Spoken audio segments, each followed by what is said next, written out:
আসসালামু আলাইকুম ওয়া রাহমাতুল্লাহি ওয়া বারাকাতুহু। আলহামদুলিল্লাহি রাব্বিল আলামিন ওয়াসসালাতু ওয়াসসালামু আলা নাবিয়্যিনা মুহাম্মাদিন ওয়া আলা আলিহি ওয়া আসহাবিহি আজমাইন। আম্মা বা'দ। সুপ্রিয় দর্শক, জীবনের আলো ইউটিউব চ্যানেলে আপনাদের সবাইকে স্বাগত জানাচ্ছি। আমরা আল্লাহ সুবহানাহু ওয়া তাআলার শুকরিয়া আদায় করছি, তিনি আমাদেরকে তাফসীরুল কোরআন থেকে কিছু কথা আপনাদের উদ্দেশ্যে পেশ করার তৌফিক দিয়েছেন।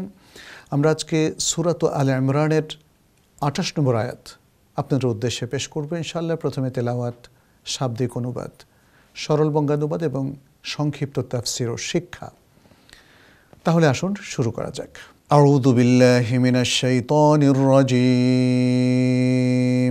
লা ইয়াত্তাখিযুল মুমিনুনাল কাফিরিনা আউলিয়া মিন দুনিল মুমিনিন ومن يفعل ذلك فليس من الله في شيء إلا أن تتقوا منهم تقاه ويحذركم الله نفسه وإلى الله المصير। শুরুতে আমরা শাব্দিক তরজমা পেশ করছি। আল্লাহ সুবহানাহু ওয়া তাআলা বলছেন, লা ইয়াত্তাখিদ, যেন গ্রহণ না করে, আল মুমিনুন, মুমিনগণ, আল কাফিরিনা, কাফিরদেরকে, আউলিয়া, বন্ধু হিসাবে। ওয়ালিউন শব্দের বহুবচন আউলিয়া, বন্ধু হিসাবে। মিন দুনিল মুমিনিন, মিন দুনি মানে হলো ব্যতীত বা ছাড়া, আল মুমিনিন, মুমিনগণ, মুমিনদের ছাড়া বা মুমিনদের ব্যতীত। ওয়ামাই অর্থাৎ এবং যারা, ইয়াফআল করে, যালিকা এই কাজটি করে মানে হচ্ছে মুমিনদেরকে বাদ দিয়ে কাফিরদেরকে বন্ধু হিসাবে গ্রহণের কাজটি যদি করে বা যারা করে, ফালাইসা তাহলে থাকবে না, ফামানি তাহলে, লাইসা থাকবে না, মিন আল্লাহি আল্লাহর সাথে, ফিশাই কোনো সম্পর্ক, তাহলে আল্লাহর সাথে কোনো সম্পর্ক থাকবে না। ইল্লা তবে, আনতাত্তাকু তোমরা যদি সতর্কতা অবলম্বন করো, মিনহুম তাদের ব্যাপারে তথা কাফিরদের ব্যাপারে, তুকাহ আত্মরক্ষার স্বার্থে, ওয়া ইউহাদ্দিরুকুমুল্লাহ, ওয়া এবং ইউহাদ্দিরু সতর্ক করছেন, কুম তোমাদেরকে, আল্লাহ সতর্ক করছেন, নাফসাহু তার নিজের ব্যাপারে, আই আন নাফসিহি, ওয়া ইলাল্লাহিল মাসির, ওয়া এবং ইলাল্লাহ আল্লাহর নিকট, আল্লাহর কাছে, আল মাসির প্রত্যাবর্তন অথবা প্রত্যাবর্তন স্থল যেটাই আমরা বলি হতে পারে। এখানে মাসির এটা ইসমে মাকান স্থানবাচকও হতে পারে, আবার মাজদারও হতে পারে। তো আমরা শব্দগুলো এখানে বুঝলাম, অর্থটাও এখানে পেশ করলাম। এবারে সরল বঙ্গানুবাদ। আল্লাহ সুবহানাহু ওয়া তাআলা বলছেন, আর মোমেনগণ যেন মোমেনদের বাদ দিয়ে কাফিরদেরকে বন্ধু হিসাবে গ্রহণ না করে, আর যারা এটি করবে তাদের সাথে আল্লাহর কোনো সম্পর্ক থাকবে না। তবে তোমরা যদি তাদের থেকে আত্মরক্ষার জন্য সতর্কতা অবলম্বন করে থাকো তাহলে ভিন্ন কথা। আর আল্লাহ তোমাদেরকে তার নিজের ব্যাপারে সাবধানতা অবলম্বন করতে নির্দেশনা দিচ্ছেন, আর আল্লাহর কাছেই প্রত্যাবর্তন স্থল। এই আয়াতটি খুবই গুরুত্বপূর্ণ কিছু মেসেজ এবং কিছু বক্তব্য মুসলিম উম্মার উদ্দেশ্যে পেশ করছে। আমরা আগের আয়াতের সাথে এর একটা সুন্দর সাযুজ্য খুঁজে পাই। আগের আয়াতগুলোতে আমরা লক্ষ্য করলাম আল্লাহ সুবহানাহু ওয়া তাআলা প্রথম দিকে কাফেরদের অসততা, তাদের আল্লাহ দ্রোহিতা এবং আল্লাহর নির্দেশ লঙ্ঘনের কথা যেমন উল্লেখ করেছেন, এবং তাদের কিছু অসার দাবির কথা উল্লেখ করেছেন, এবং কাফিরদের থেকে ইচ্ছে করলে আল্লাহ সুবহানাহু ওয়া তাআলা যে মুমিনদেরকে উদ্ধার করতে পারেন এবং উদ্ধার করবেন সেই সংবাদ দিয়ে একটা দোয়াও মুমিনদের উদ্দেশ্যে সেটি শিখিয়ে দিলেন। নবী সাল্লাল্লাহু আলাইহি সাল্লামকে আল্লাহ তাআলা সেই নির্দেশও দিলেন। এরপরে আল্লাহ সুবহানাহু ওয়া তাআলা বললেন, যেই কাফিরদের এই কঠিন অবস্থা, যারা আল্লাহর কাছে ক্ষমা পাবে না, যারা আল্লাহর পাকড়াওতে পড়ে যাবে এবং যারা পরিশেষে মোমেনদের কাছে পর্যদস্ত হবে, তাহলে তাদেরকে কেন বন্ধু হিসাবে গ্রহণ করবে কিছু মোমেন? এটা ঠিক হবে না। কারণ শক্তি তো আল্লাহর কাছে, সাহায্য আল্লাহর কাছ থেকে, এবং কাফিররা দুনিয়া আখিরাতে কোথাও আল্লাহ সাহায্য পাবে না। তাহলে তাদেরকে এই দুনিয়াতে বন্ধু হিসাবে গ্রহণ করাটা মোমেনদের জন্য কখনোই সঠিক হবে না। সুতরাং আল্লাহ সুবহানাহু ওয়া তাআলা এভাবেই মোমেনদেরকে এখানে অনুপ্রাণিত করলেন, সান্ত্বনা দিলেন, নির্দেশনা দিলেন, যেন কাফেরদের সাময়িক শক্তিমত্তায় প্রভাবিত না হয়ে, প্রতারিত না হয়ে তারা যেন কাফেরদেরকে বন্ধু হিসাবে গ্রহণ না করে ফেলে। আমরা এখন সংক্ষিপ্ত তাফসীরের দিকে যাচ্ছি। আল্লাহ সুবহানাহু ওয়া তাআলা বলছেন, লা ইয়াত্তাখিযুল মুমিনুনা আল কাফিরিন, মোমেনরা কাফেরদেরকে যেন গ্রহণ না করে কি হিসাবে? আউলিয়া, বন্ধু হিসাবে। ওয়ালি সাধারণত বজম ফ্রেন্ড, কাছের বন্ধু, যাদের সাথে একটা অন্তরের সম্পর্ক, তাদেরকে বোঝানো হয়। এজন্য আল্লাহ সুবহানাহু ওয়া তাআলা অনেক জায়গায় উল্লেখ করেছেন, আল্লাহু ওয়ালিউল মুমিনিন, আল্লাহ মোমেনদের বন্ধু, এমন বন্ধু যিনি তাদের সুরিদ, কল্যাণকামী, তাদেরকে সাহায্য করেন, কঠিন বিপদ থেকে উদ্ধার করেন। ওয়ালি হচ্ছে সে ধরনের বন্ধু। তো আসলে এখানে যেটা নিষেধ করা হয়েছে, মোমেনদেরকে, তার জন্য কাফিরদেরকে এরকম বজম ফ্রেন্ড বা সুরিদ, খুব কাছের হিতাকাঙ্ক্ষী বন্ধু হিসাবে যেন গ্রহণ না করে। মিন দুনিল মুমিনিন, এখানে এই কথাটাও আল্লাহ তাআলা এখানে উল্লেখ করেছেন, অর্থাৎ মোমেনরা মোমেনদের বন্ধু। অতএব মোমেনদেরকে বাদ দিয়ে অমুসলিমদেরকে বা কাফিরদেরকে, যারা আল্লাহতেই বিশ্বাসী নয়, তাদেরকে যেন প্রিয় বন্ধু হিসাবে কেউ গ্রহণ না করে। এই জায়গায় আমাদের একটু ভাবনার বিষয় আছে প্রিয় দর্শক। কি সেটা? আমরা কি মোমেন হিসাবে অন্যদের সাথে তাহলে খুব খারাপ ব্যবহার করব? উত্তর হচ্ছে যে না। যে কোনো অমুসলিম বা অমুসলিম সোসাইটিতে যখন আমরা যাব, তারা যদি যুদ্ধ বিগ্রহে মোমেনদের সাথে লিপ্ত না থাকে, তাহলে তাদের সাথে সুন্দর ব্যবহার করতে কোনো আপত্তি নেই এবং তাদের সাথে সুন্দর সম্পর্ক রাখতেও আপত্তি নেই। কিন্তু তাদেরকে হৃদয়ের বন্ধু করা যাবে না। এখানে আল্লাহ সুবহানাহু ওয়া তাআলা এই আয়াতটিতে সেটাই তুলে ধরেছেন যে যে কোনো অমুসলিমের সাথে অথবা কাফেরদের সাথে খুব হৃদয়ের বন্ধুত্ব তৈরি করা যাবে না, কারণ তারা কোনোদিনই মোমেনদের প্রতি, ইসলামের প্রতি আসলে বন্ধুত্ব পোষণ করে না। তাদের মধ্যে ইসলামের প্রতি অনাগ্রহ থাকার কারণেই তো তারা কুফরের মধ্যে আছে। মোমেনদের বন্ধু হবে মোমেনরা। এই কথাটি আল্লাহ সুবহানাহু ওয়া তাআলা আরও অনেকগুলো আয়াতে তুলে ধরেছেন। সূরা আল মুমতাহিনার 1 নম্বর আয়াতে আল্লাহ তাআলা বলছেন, ইয়া আইয়ুহাল্লাযীনা আমানু লা তাত্তাখিযু আদুওয়ি ওয়া আদুওয়াকুম আউলিয়া তুলকুনা ইলাইহিম বিল মাওয়াদ্দাহ।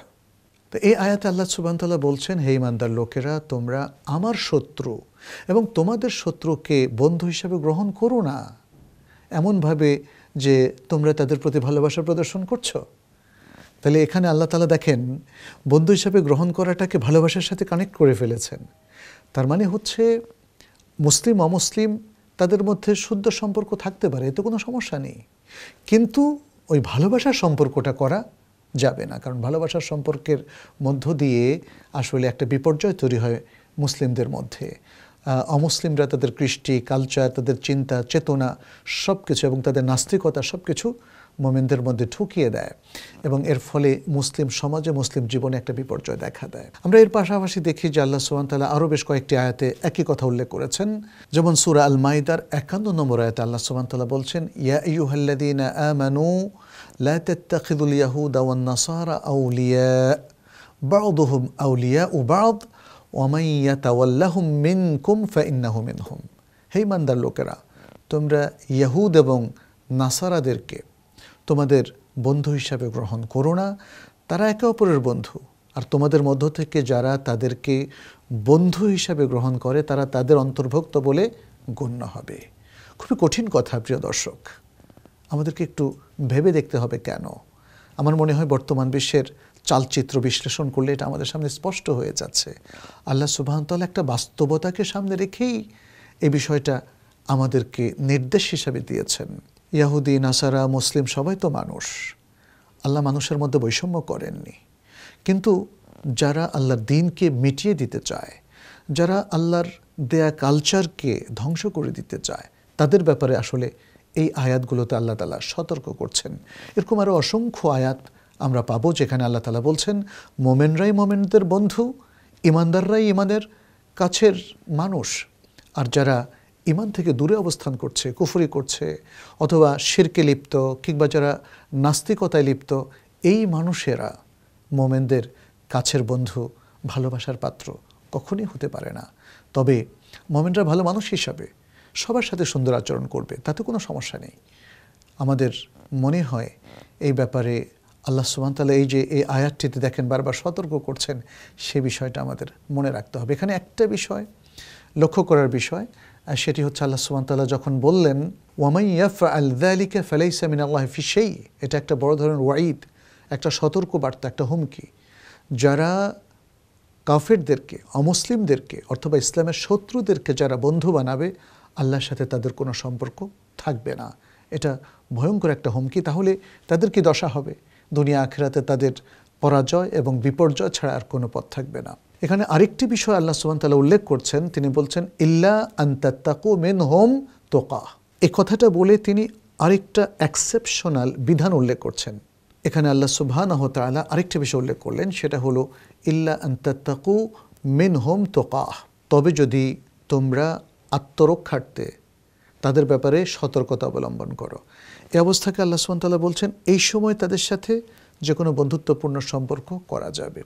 তাহলে এই আয়াত থেকে আমরা যেটা বুঝলাম যে সেটা হলো শুধু আত্মরক্ষার স্বার্থে কখনো কখনো অমুসলিমদের সাথে বন্ধুত্বপূর্ণ আচরণ করা যেতে পারে বা তাদের সাথে বন্ধুত্ব রক্ষা করা যেতে পারে। এরপর আল্লাহ সুবহানাহু ওয়া তাআলা মুমিনদেরকে আবারও সতর্ক করছেন আরেকটি সুন্দর কথা উল্লেখ করে, সেটা হচ্ছে ওয়াইউহাদ্দিরুকুমুল্লাহু নাফসা। আল্লাহ তাআলা তোমাদেরকে হে মুমিনগণ তার নিজের ব্যাপারে সতর্ক করছেন। এই সতর্কতাটা কোন দিক থেকে, কেন? মোমেনরা যদিও আল্লাহর প্রতি ঈমান রাখে, কিন্তু কখনো কখনো তারা পাপ করে ফেলে, সীমালঙ্ঘন করে ফেলে, ভুল করে ফেলে। আল্লাহ তাআলা মোমেনদেরকে সতর্ক করছেন তারা যেন বারবার ভুল পথে পা না ফেলে, তারা যেন আল্লাহর নির্দেশ অমান্য না করে, এবং এই যে আল্লাহ নির্দেশ দিলেন অমুসলিমদের সাথে, ইসলামের শত্রুদের সাথে বন্ধুত্ব না করতে, সেটাও যেন ভঙ্গ না করে ফেলে। এবং কোরআন এবং সুন্নাহ অমুসলিমদের প্রতি, কাফেরদের প্রতি যে দৃষ্টিভঙ্গি আমাদের সামনে ব্যাখ্যা করেছে, সেটাকেই যেন মুসলিমরা ধারণ করে এবং তাদের আমল, আখলাক, ঈমান, আকীদা সব কিছুকে তারা সুন্দর করে যেন নিজেদের জীবনকে পরিচালিত করে, সেটি তিনি এখানে উল্লেখ করেছেন। এরপরে শেষে তিনি স্মরণ করে দিতে চাচ্ছেন একটা গুরুত্বপূর্ণ প্রসঙ্গ, আল্লাহর কাছেই আমাদের চলে যেতে হবে। তিনি বলেছেন ওয়া ইলাল্লাহিল মাসির, আল্লাহর কাছে প্রত্যাবর্তন, আল্লাহর কাছেই শেষ ফেরা। মৃত্যুর পরে সকলকেই আল্লাহর কাছেই ধর্ণা দিতে হবে। অতএব আমাদেরকে তার নির্দেশগুলো ভুলে যাওয়া চলবে না। প্রিয় দর্শক, আমরা সর্বাবস্থায় যেন আল্লাহকে স্মরণ করি। মৃত্যুর কথা আল্লাহ তাআলা বারবার আমাদেরকে স্মরণ করিয়ে দিয়েছেন, আখিরাতের কথা স্মরণ করিয়ে দিয়েছেন। তিনি বলেছেন একদম সূরা আল বাকারার শুরুতেই ওয়াবিল আখিরাতি হুম ইউকিনুন, আখিরাতের প্রতি তারা দৃঢ় প্রত্যয় পোষণ করে। আজকের এই আলোচনা থেকে প্রিয় দর্শক আমরা অনেকগুলো শিক্ষা কিন্তু পাই। প্রথম শিক্ষা, যারা ইসলামের শত্রু এবং যারা আল্লাহর প্রতি কুফরি পোষণ করে তাদের সাথে হৃদ্যতাপূর্ণ কোনো বন্ধুত্ব করা যাবে না। দ্বিতীয়, মোমেনদের বন্ধু, প্রকৃত বন্ধু শুধু মোমেনরাই। তৃতীয় শিক্ষা, যদি কখনো মোমেনরা কঠিন কোনো অবস্থায় পতিত হয় এবং আত্মরক্ষার্থে কাফেরদের সাথে তাদের কোনো চুক্তি করতে হয় বা বন্ধুত্বপূর্ণ সম্পর্ক রক্ষা করতে হয়, তাহলে সেটি তাদের জন্য জায়েজ। চতুর্থ শিক্ষাটা হলো আল্লাহ তার নিজের ব্যাপারে মোমেনদেরকে সতর্ক করছেন, মোমেনরা যেন কখনোই সীমালঙ্ঘনে লিপ্ত না হয়, বরং আল্লাহর নির্দেশ এবং রাসূল সাল্লাল্লাহু আলাইহি ওয়াসাল্লামের সুন্নাহকে সদা সর্বদা তারা অনুসরণ করে। এবং পঞ্চম হচ্ছে আল্লাহর কাছেই সবার শেষ প্রত্যাবর্তন। প্রিয় দর্শক, আসুন এই শিক্ষাগুলো আমরা আমাদের জীবনে বাস্তবায়ন করি। আমরা যেন আল্লাহকে ভুলে না যাই, দ্বীনদারি প্রতিষ্ঠা করি এবং দ্বীনের এবং মুসলিমদের প্রকৃত শত্রুদেরকে আমরা চিহ্নিত করি। ইসলামী জীবন বিধান এর আলোকেই আমরা আমাদের জীবনকে সাজাই। আজ পর্যন্তই। হাদা সাল্লাল্লাহু ওয়াসাল্লাম আলা নবিয়িনা মুহাম্মদ ওয়া আলা আলিহি ওয়া আসহাবিহি আজমাইন। ওয়াসসালামু আলাইকুম ওয়া রাহমাতুল্লাহি ওয়া বারাকাতুহু। ذلك الكتاب لا ريب فيه هدى للمتقين